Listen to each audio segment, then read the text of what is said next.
विजयनगर विश्रामशाला राहगीरों में बहुत फेमस थी। विजयनगर के रास्ते आने जाने वाले व्यापारियों के लिए रुकने और भोजन करने की सबसे अच्छी और सबसे सस्ती जगह यही थी।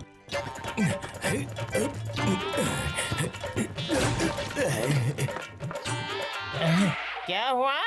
ये विश्रामशाला इसी बिमलेश की थी। लगता है बैलगाड़ी का पहिया अटक गया है। रुको रुको, मैं अभी आता हूँ। लोगों की मदद करने में वो सबसे आगे रहता था।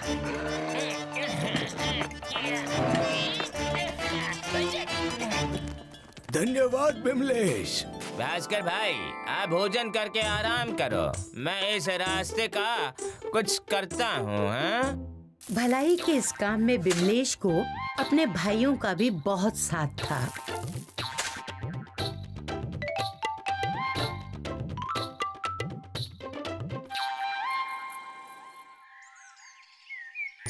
वाह बिमलेश भाई, इस रास्ते को बनाकर तुमने बहुत अच्छा काम किया।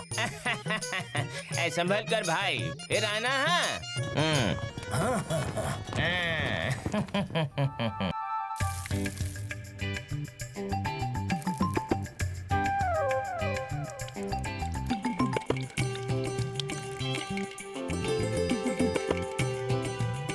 लोगों की सेवा करते बिमलेश के दिन हंसी खुशी कट रहे थे। और एक दिन बिमलेश की विश्रामशाला में एक आदमी आया जिसे उसने पहले कभी नहीं देखा था। बहुत दूर से आए हुए लगते हो भाई। विश्रामशाला में भोजन प्रसाद पाकर आराम क्यों नहीं करते हैं? वहाँ तो पहले ही बहुत लोग हैं। थोड़े आराम के बाद मैं आगे कोई और ठिकाना ढूंढूंगा। बिमलेश से ये देखा नहीं गया कि कोई मुसाफिर उसके विश्रामशाला से बिना भोजन और आराम करे जाए। विश्रामशाला में नहीं, लेकिन उसके घर में तो जगह थी। ये चने आपके लिए।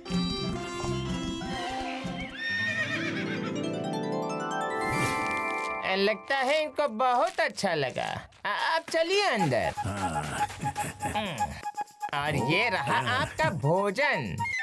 इतने अच्छे पकवान देखकर तो मेरी भूख और बढ़ गई। भूखा क्या मांगे, 2 रोटी। यहाँ तो उसे मिले कई तरह के पकवान। फिर क्या, मुसाफिर जुट गया खाने में।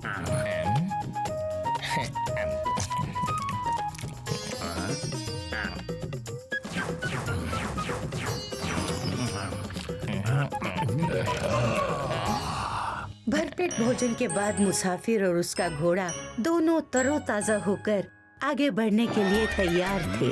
अति स्वादिष्ट भोजन और सत्कार के लिए धन्यवाद भाई। तुम बहुत सरल और सहृदय हो। तुम्हें कोई चिंता या परेशानी हो तो बताओ मुझे। चिंता परेशानी नहीं तो मुझे किस बात की चिंता होगी? हैं? मेरा भरा पूरा परिवार है, 2 भाई हैं, हम सबके बच्चे साथ में खेलते हैं। ये विश्रामशाला है जिसमें लोगों की सेवा करके मेरा गुजारा अच्छे से चल जाता है। मुझे किसी बात की चिंता नहीं है। ओह, तो तुम ऐसे अपने दिल की बात नहीं कहोगे। रुको।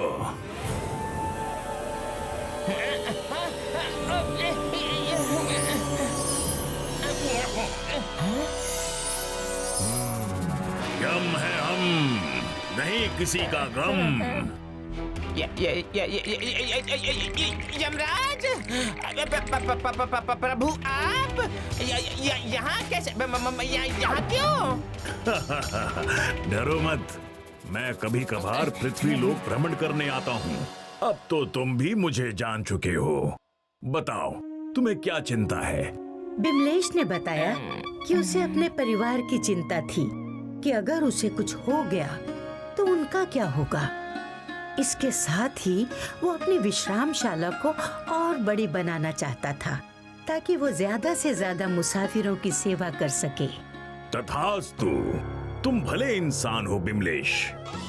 तुमने बिना मेरा परिचय जाने मुझे भोजन कराया, मेरे आराम की व्यवस्था की। जीवन और मृत्यु अटल है, मैं स्वयं भी उन्हें रोक नहीं सकता, परंतु तुम्हारी सेवा के बदले इतना कर सकता हूँ कि तुम्हारे अंतिम पड़ाव में जब मैं तुम्हें लेने आऊंगा उसके पहले तुम्हें कुछ संकेत दूंगा। उससे पहले तुम अपने परिवार और लोगों की सेवा के लिए जो चाहो कर सकते हो। धन्यवाद प्रभु।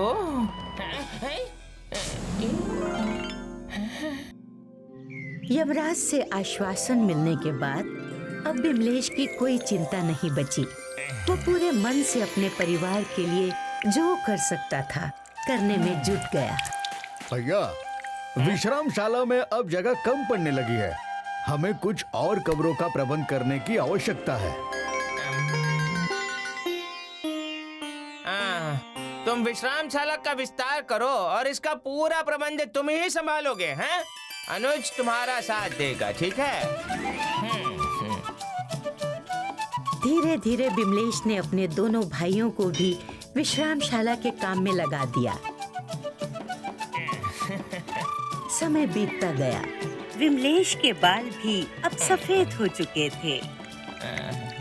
चलिए।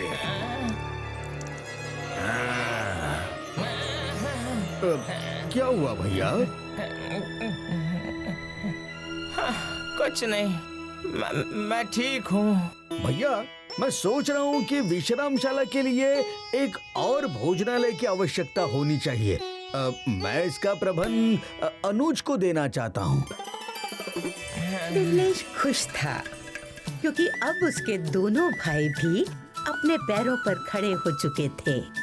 समय बीतता गया और विमलेश के भाइयों ने उसकी सलाह पर चलते हुए विश्रामशाला के काम भी संभाले और बढ़ाए भी। लेकिन बिमलेश को इंतजार था उस संकट का जो यमराज उसे आने से पहले देने वाले थे।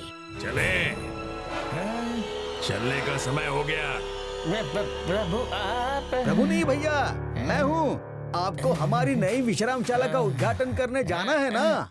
वो तो मैं भूल ही गया था अनुज। चलो भैया। बिमलेश के जीवन की सांझ होने आई थी, लेकिन जीने का मोह इंसान को अंतिम समय तक नहीं छोड़ता। सो बिमलेश के साथ भी ऐसा ही था।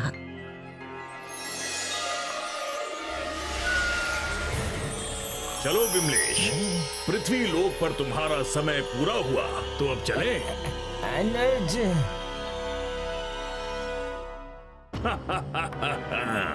इस बार अनुज नहीं, मैं हूँ यम।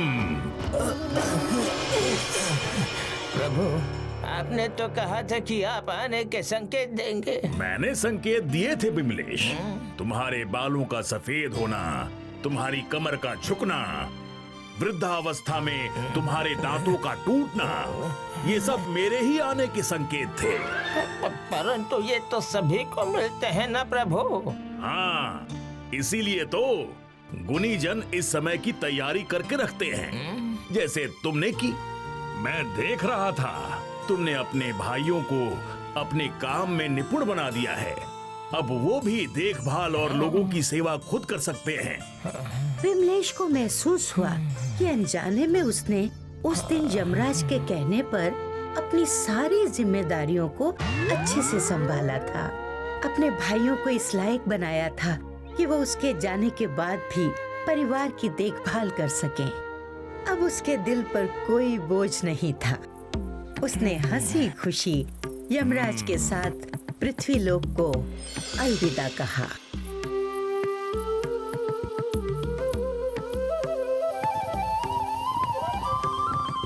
तो बच्चों, क्या सीखा इस कहानी से?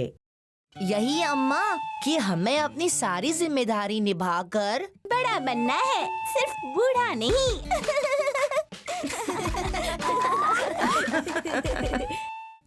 If you like this video, subscribe to our channel Murthy Media.